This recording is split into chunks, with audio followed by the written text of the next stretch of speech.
कारोबारी के मिश्रा के अलावा उनके बेटे शिवम मिश्रा के घर भी आयकर की टीम ने छापा मारा। कुछ अहम दस्तावेजों ने इलेक्ट्रॉनिक गैजेट्स को जब्त किया। के मिश्रा के बेटे शिवम मिश्रा के घर से 20 लाख के BMW बाइक भी जब्त। बाइक और सभी लग्जरी गाड़ियों के नंबर प्लेट भी खास। सभी वाहनों के लास्ट 4 नंबर 4018। कारोबारी के मिश्रा पर करोड़ों की टैक्स चोरी का भी आरोप है। आईटी सूत्रों का दावा 150 करोड़ के सालाना टर्नओवर पर सिर्फ 25 करोड़ पर भरा जा रहा था टैक्स। बेंगलुरु के रामेश्वरम कैफे में आईडी ब्लास्ट का सीसीटीवी फुटेज सामने आया। धमाके के बाद कैफे की छत उड़ी, 10 लोग घायल। रामेश्वरम कैफे में ब्लास्ट मामले में यूएपीए के तहत केस दर्ज। आतंकी कनेक्शन को लेकर जांच जारी। कर्नाटक के बेंगलुरु में संदिग्ध धमाके की जांच जारी। धमाके पर जांच एजेंसियां 3 मॉड्यूल पर काम कर रही हैं। बेंगलुरु में हुए धमाके की एनआईए ने भी जांच शुरू कर दी है। एफएसएल की टीम को साथ लेकर जाएगी एनआईए। रिपब्लिक नेटवर्क के पास बेंगलुरु ब्लास्ट के सीसीटीवी फुटेज। 3 फुटेज में पूरी घटना का हर क्षण कैद। धमाके के बाद कैफे में अफरा तफरी मची। बेंगलुरु के रामेश्वरम कैफे में दोपहर 12:55 पर हुआ धमाका। सीसीटीवी से धमाके का समय पता चला। कैफे में धमाके के आए सीसीटीवी फुटेज में बैग के साथ दिखा संदिग्ध शख्स। इसी से धमाके को अंजाम देने की आशंका जताई जा रही है। आईडी ब्लास्ट के दौरान कैफे की छत का भी कुछ हिस्सा हुआ क्षतिग्रस्त। धमाके की तस्वीरें सामने आई। कर्नाटक के deputy CM DK Shivakumar का बड़ा बयान। का टाइम बम से किया गया हमला। सीसीटीवी फुटेज से संदिग्ध की पहचान हुई। हर एंगल से की जा रही है जांच।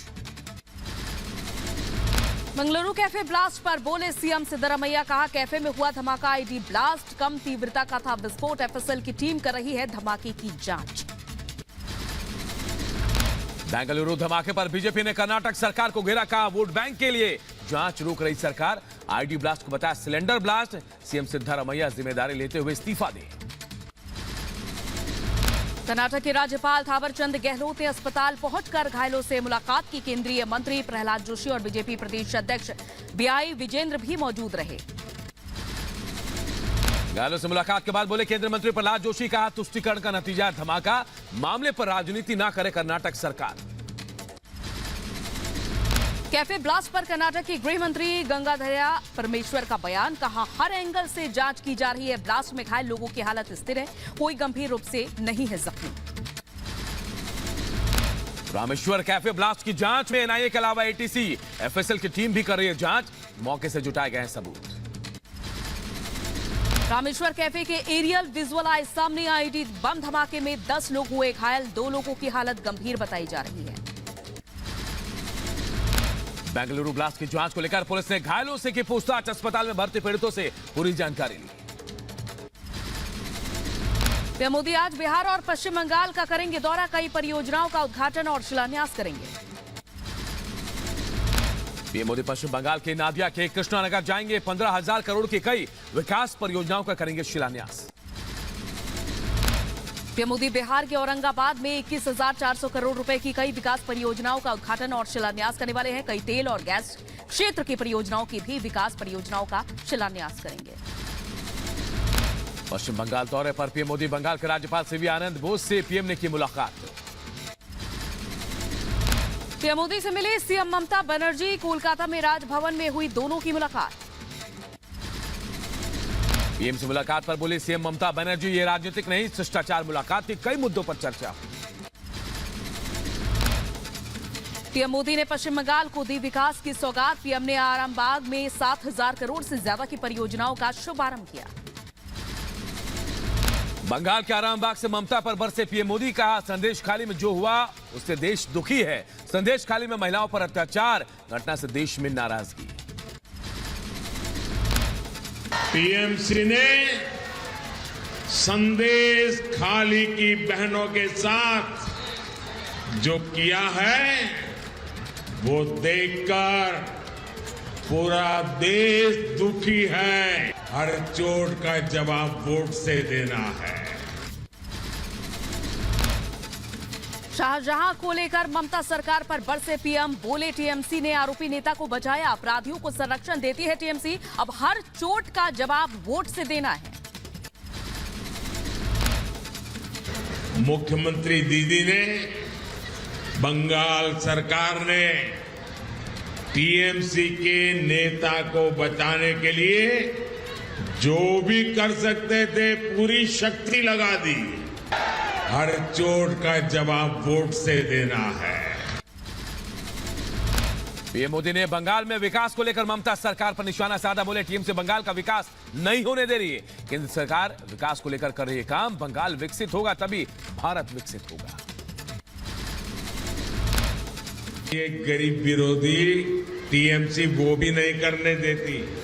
देश के करोड़ों लोगों को मोदी बीमारी में पैसा दे रहा है, बंगाल में नहीं दे पा रहा है क्योंकि टीएमसी मना कर रही है।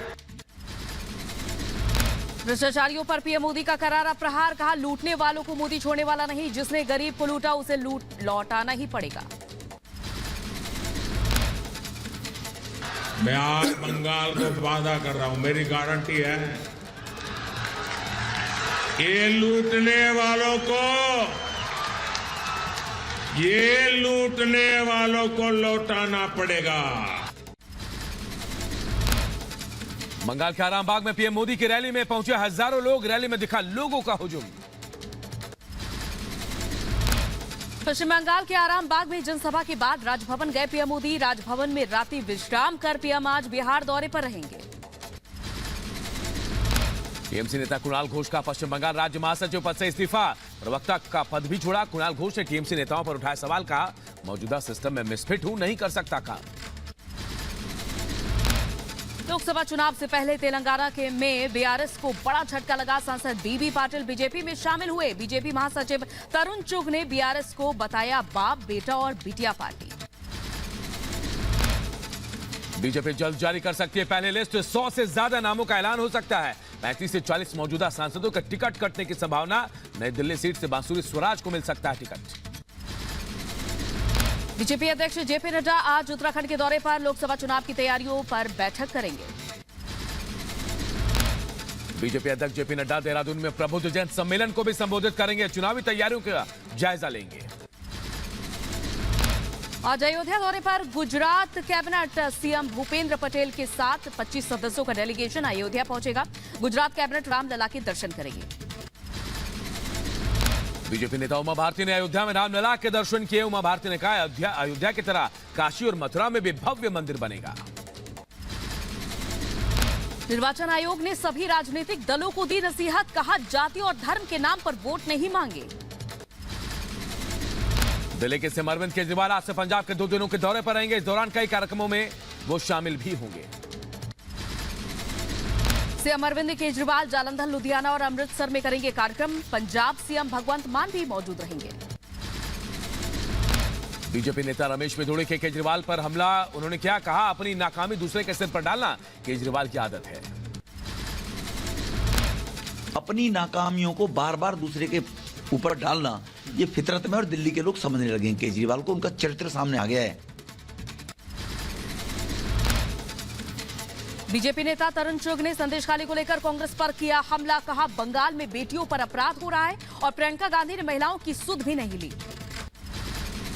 इतना अपराध और आपके मुंह से 2 शब्द नहीं निकले, दुर्भाग्यपूर्ण। ये दोहरा चेहरा, मैं लड़की हूं, लड़ सकती हूं कहने वाली प्रियंका गांधी जी, एक बार कलकत्ता हो तो आइए, बारासत हो के आइए, संदेशखाली मिल के तो आइए। कांग्रेस विधायक नीतू सिंह ने भी दिखाया बगावती तेवर, कहा बीजेपी लोकसभा का टिकट देगी तो कांग्रेस छोड़ देगी। अगर कांग्रेस टिकट नहीं देगी तो भाजपा के साथ चले जाएंगे। अगर लोकसभा का टिकट देगी तो मैं सोचूंगी। ठीक हो, चलिए।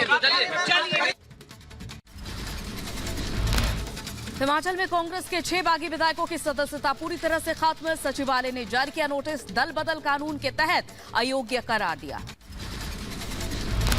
केंद्रीय मंत्री अर्जुन राम मेघवाल ने राजस्थान के पूर्व सीएम अशोक गहलोत पर निशाना साधा, कहा भजन लाल के काम को लेकर कांग्रेस बौखला गई है। मेरे ख्याल में समझ में ही नहीं आता क्या बोल रहे हैं वो। या तो हताशा में बोल रहे हैं, उनको लग रहा है कि मेरी योजनाएं बहुत अच्छी थी, हम कैसे हार गए। मुझे लगता है हताशा में बोल रहे हैं। वो कह रहे हैं कि यूपी के मैनपुरी में सपा सांसद डिंपल यादव ने बीजेपी पर साधा निशाना, कहा बीजेपी ने देश की अर्थव्यवस्था को डुबो दिया है। जो प्रकरण हुआ है कि सीबीआई का ये जो नोटिस आया है, तो मेरा मानना है कि इस तरह के नोटिसेस बहुत सारे नेताओं को आ रहे हैं जो भाजपा का कड़ा मुकाबला कर रहे हैं। लोकसभा चुनाव से पहले बीजेपी ने बीआरएस को एक और बड़ा राजनीतिक झटका दिया। तेलंगाना के जहीराबाद से बीआरएस के सांसद भीमराव वसंतराव पाटिल ने बीजेपी का दामन थाम लिया। हिमाचल सियासत पर बड़ी खबर सामने आई है। विक्रमादित्य ने सोशल मीडिया से मंत्री पद हटाया है। बायो में विक्रमादित्य ने लिखा है हिमाचल का सेवक। हिमाचल में रामपुर से विधायक नंदलाल को सुक्खू सरकार में मिला कैबिनेट का पद। विक्रमादित्य के खास है नंदलाल। बागी विधायकों पर हिमाचल के सीएम सुखविंदर सिंह सुक्खू का फूटा गुस्सा, कहा 6 काले नाग ईमान बेचकर बीजेपी के पास चले गए। बागी विधायकों की वापसी पर बोले सीएम सुक्खू वापस आना चाहते तो आ सकते हैं, आला कमान से बात कर ले बागी विधायक। गुजरात कैबिनेट, कहा जो अयोध्या का दौरा गुजरात कैबिनेट करेगी रामलला के दर्शन। सीएम शिंदे ने शरद पवार के लंच न्योते को लेकर लिखी चिट्ठी, कहा व्यस्त कार्यक्रमों के चलते आने को लेकर असमर्थ हूं। मणिपुर विधानसभा में एनआरसी को लेकर प्रस्ताव पास। सीएम बीरेन ने राज्य की सुरक्षा और अखंडता के लिए एनआरसी को बताया जरूरी। किसान नेता मनजीत सिंह ने कहा 3 मार्च को कई बड़े ऐलान किए जाएंगे और सरकार रोकती है तो शांतिपूर्वक विरोध भी किया जाएगा। दिल्ली में डीडीए की कार्रवाई पर मंत्री सौरभ भारद्वाज ने किया बीजेपी पर हमला, कहा गरीबों का घर तोड़ना बीजेपी को भारी पड़ेगा। पिछले 1.5 साल में जितने डिमोलिशन दिल्ली के अंदर हुए इतने कभी नहीं हुए। करीब करीब 3 लाख लोगों को बेघर किया गया है। बिहार के दरभंगा में हुए बम धमाके की जांच जारी। आरोपियों की धरपकड़ के लिए कई टीमों का गठन। सभी बिंदुओं पर व्यक्तियों को चिन्हित कर रहे हैं। इसमें तकनीकी माध्यम से भी और अपने गुप्त रूप से भी हम व्यक्तियों का पहचान कर रहे हैं और जल्दी इस पर गिरफ्तारी कर ली जाएगी। छत्तीसगढ़ के बीजापुर में नक्सलियों ने बीजेपी नेता की हत्या की। नक्सलियों ने धारदार हथियार से हत्या की। यूपी का बुलंदशहर में अवैध कॉलोनियों पर चला बुलडोजर। मौके से अवैध कॉलोनाइजर्स हुए फरार। यूपी के अंबेडकर नगर में गैंगस्टर अजीज गिरफ्तार। पुलिस अपराधियों के खिलाफ चला रही है अभियान। यूपी के गोंडा में युवती ने पति के खिलाफ दर्ज कराया मामला। ससुराल पक्ष पर प्रताड़ित करने का आरोप लगाया है। यूपी के मुजफ्फरनगर में गौकशों और पुलिस के बीच मुठभेड़ हुई। गोली लगने से पुलिस अधिकारी घायल हुआ। यूपी में 12वीं कक्षा के पेपर लीक मामले में योगी सरकार का बड़ा एक्शन। आगरा के अतर सिंह इंटर कॉलेज की मान्यता रद्द हुई। यूपी बोर्ड मीटिंग में फैसला। हल्द्वानी हिंसा मामले में कार्रवाई जारी। हिंसा में शामिल 5 महिला उपद्रवी गिरफ्तार। नैनीताल पुलिस ने अब तक कुल 89 उपद्रवियों को जेल भेजा। 1993 बम ब्लास्ट के मुख्य आरोपी अब्दुल करीम टुंडा को बरी किए जाने के खिलाफ अपील करेगा सीबीआई। वहीं मामले में टाटा कोर्ट अजमेर ने 2 और आरोपियों को उम्र कैद की सजा सुनाई है। एमपी के नर्मदापुरम में पशुपति धाम मंदिर के लिए निकाली गई द्वारकाधीश मंदिर से भव्य कलश यात्रा। कलश यात्रा में बड़ी संख्या में महिलाएं शामिल हुई। पेटीएम पेमेंट्स बैंक को एक और झटका। मनी लॉन्ड्रिंग के आरोप में फाइनेंशियल इंटेलिजेंस यूनिट का एक्शन। 5 करोड़ 49 लाख रुपए का जुर्माना लगाया। भारतीय नौसेना की बढ़ेगी और ताकत। दुश्मनों का काल। MH-60R हेलीकॉप्टर बेड़े में जल्द होगा शामिल। समंदर में पनडुब्बियों को खोजकर निस्तनाबूद करने में है सक्षम। यूपी के आगरा में वकील की 8वीं मंजिल से गिरकर हुई मौत। पुलिस ने अपार्टमेंट में दबिश दी। और उधर यूपी के आगरा में पेपर लीक कांड में पुलिस ने आरोपी विनय चौधरी को किया गिरफ्तार। व्हाट्सएप ग्रुप पर पेपर वायरल करने का आरोप है। यूपी के बदायूं में पिकअप और ऑटो की भीषण टक्कर। हादसे में एक युवक की मौत। मौत के बाद मृतक के परिवार में कोहराम मचा। यूपी के बुलंदशहर में एक घर में लूट की घटना सामने आई। घर का ताला तोड़कर कैश और आभूषण ले गए चोर। शादी समारोह में गया हुआ था पूरा परिवार। पुलिस मामले की जांच में जुटी। यूपी के बुलंदशहर में हैरान कर देने वाला मामला सामने आया। छोले ना मिलने पर बाइक सवार 3 दबंगों ने दबंगई दिखाई। तोड़फोड़ का वीडियो सोशल मीडिया में वायरल। यूपी के बदायूं में पुलिस के हाथ लगे 3 शातिर बदमाश आरोपियों के पास से 2 लाख से ज्यादा की नकदी बरामद हुई। 2 तमंचे, चाकू और बाइक भी जब्त की गई। यूपी के बाना में तेज रफ्तार ट्रैक्टर ने रिक्शा को मारी टक्कर। टक्कर के बाद पलटा ट्रैक्टर। हादसे में रिक्शा में सवार 3 लोग गंभीर रूप से घायल हुए। यूपी के मुजफ्फरनगर में पुलिस और बदमाशों के बीच मुठभेड़ हुई। मुठभेड़ में शातिर चोर घायल हुआ। आरोपी के पास से एक कार, तमंचा और कारतूस बरामद हुआ। यूपी के मुजफ्फरनगर में पेपर लीक मामले में आरोपी को एसटीएफ की टीम ने गिरफ्तार किया। आरोपी के पास से पेपर लीक करने के कुछ साक्ष्य भी बरामद किए गए हैं। तमिलनाडु के तूतुकुड़ी में माचिस की फैक्ट्री में लगी भीषण आग। हादसे में कोई जानमाल का नुकसान नहीं हुआ। कड़ी मशक्कत के बाद आग पर काबू पाया गया। बिहार के दरभंगा में बड़ी साजिश नाकाम। पुलिस ने 7 जिंदा बम बरामद किए। सभी बमों को डिफ्यूज किया गया। जावेद नाम के शख्स से घर से मिले थे बम। छानबीन कर रही है पुलिस। मुंबई के मीरा रोड में स्टैचू के पास लगी आग। आग की चपेट में आई 3 दुकानें। किसी के हताहत होने की खबर नहीं। यूपी के बहराइच में घर जा रहे व्यक्ति की ट्रेन से कटकर दर्दनाक मौत। मृतक के परिजनों में कोहराम मचा। यूपी के अंबेडकर नगर में गैंगस्टर दीपक चौधरी गिरफ्तार हुआ। कई मामलों में फरार चल रहा था बदमाश। यूपी के एटा में मालगाड़ी की चपेट में आने से बुजुर्ग का पैर कटा। हादसे में बुजुर्ग गंभीर रूप से घायल हुआ। केंद्रीय मंत्री मीनाक्षी लेखी ने रामायण चित्रकाव्यम प्रदर्शनी का उद्घाटन किया। कहा, रामायण हमें सही रास्ते पर चलने की प्रेरणा देती है। दिल्ली सरकार की साहित्य कला अकादमी ने कलाकारों का एक कैंप लगाया। कैंप में सभी कलाकृतियों को गैलरी में लगाया गया है। जम्मू कश्मीर के सोनमर्ग में हुई ताजा बर्फबारी। हर तरफ बिछी बर्फ की सफेद चादर। हिमाचल के रोहतांग में भी बर्फबारी। अटल टनल के पास हुई बर्फबारी से ट्रैफिक भी प्रभावित हुआ। हिमाचल के कुल्लू और मनाली में हुई बर्फबारी में पर्यटक फंसे। बर्फ में फंसे करीब 1000 पर्यटकों को रेस्क्यू कर बचाया गया। दिल्ली में रोज फेस्टिवल का हुआ आयोजन। इंडिया अफ्रीका के बीच दोस्ती को लेकर हुआ आयोजन। गाजा में हुए इजरायली हमले में कई महिलाओं और बच्चों की मौत। घायलों को दीर अल बलाह अस्पताल में भर्ती करवाया गया। अमेरिका के न्यूयॉर्क में फायर ट्रक फर्नीचर की दुकान में घुसा। हादसे में करीब 4 लोग घायल हुए। बिल्डिंग का बाहरी हिस्सा हुआ क्षतिग्रस्त। अमेरिका में सरकारी शटडाउन होने का खतरा चला। अमेरिका की सीनेट ने पेश किया विधेयक। बांग्लादेश के ढाका में रेस्तरां में लगी आग में 43 लोगों की मौत। स्वास्थ्य मंत्री ने मौके का जायजा लिया। आग लगने के कारणों की छानबीन हो रही है। दक्षिण कोरिया के राष्ट्रपति यून सुक येओल ने जापान के साथ बेहतर रिश्ते की बात की। कहा, दक्षिण कोरिया दुनिया में शांति के लिए काम करता है। टावर ऑफ लंदन में नए रेवेन्यू मास्टर की नियुक्ति। माइकल बार्नी ने रेवेन्यू मास्टर का पदभार संभाला।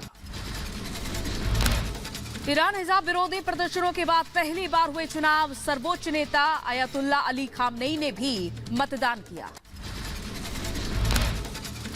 अमेरिका, थाई और दक्षिण कोरियाई समुद्री बलों ने किया संयुक्त अभ्यास। 3 देशों के नौसैनिकों ने किया अभ्यास। गाजा में जंग के दौरान भुखमरी के हालात। चेहरे पर नकाब लगाकर कई युवकों ने बाजारों से खाना लूट लिया। यूरोप के सबसे बुजुर्ग राजा हेराल्ड वी हुए बीमार। ओस्लो के शाही महल ने जानकारी दी।